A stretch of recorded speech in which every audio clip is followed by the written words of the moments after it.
జగన్ని నేరచేరుతుడు అన్నారు. అతని మీద ఏమైనా శిక్ష పడిందా? నథింగ్. కానీ అతని మీద కేసులు పెట్టారు కాబట్టి, అఫిడవిట్లు అవి పేర్కొంటాడు కాబట్టి దాంతో నేరచేరుతుడు అన్నటువంటి దాన్ని హైలైట్ చేస్తుంది. నేరస్తుడు, క్రిమినల్ ఇవన్నీ తెలుగుదేశం వాడుతుంది. అట్లాగే తెలుగుదేశం వాళ్ళందరినీ నేరచేరుతుల్ని చేయాలనుకున్నాడు జగన్మోహన్ రెడ్డి. అందుకే చంద్రబాబుతో సహా అందరి మీద కేసులు, జైళ్ళు, అరెస్టులు పెట్టుకొచ్చాడు.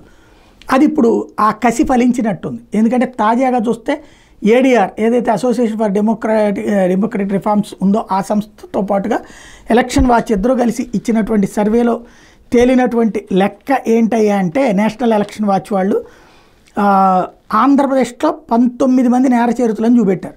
Chintamaneni Prabhakar, Chadalavada Aravind Babu, Chintakayala Ayyannapatrudu, Nandyala Varadaraju Reddy, S Savitha, G Bhanuprakash, Kandikonda Venkataprasad, Bonela Vijayachandra, Ponguru Narayana, Pattipati Pullarao, Krishna Chaitanyareddy, Tangirala Soumya, Somireddy Chandramohan Reddy, Vangalapudi Anitha, Bandaru Satyanandarao, MS Raju, Bandaru Satyanarayanamurthy, వీళ్ళు తెలుగుదేశం వాళ్ళు. జనసేన పార్టీ ఎమ్మెల్యేలు పంతం నానాజీ, కందులు దుర్గేష్, కాకినాడ రూరల్, నిడదవోలు. ఈ 19 మందిలో 95% మంది, 95% కేసులు జగన్ ప్రభుత్వం పెట్టిన కేసులే. ఒక్క 2%, ఒక 5% ఒరిజినల్ కేసులు ఉంటాయి, పబ్లిక్ నుంచి పెట్టిన కేసులు. అంటే జగన్ తన నేరచేరుతున్న వాళ్ళందరినీ నేరచేరుతుల్ని చూపించడంలో సక్సెస్ అయ్యాడనమాట.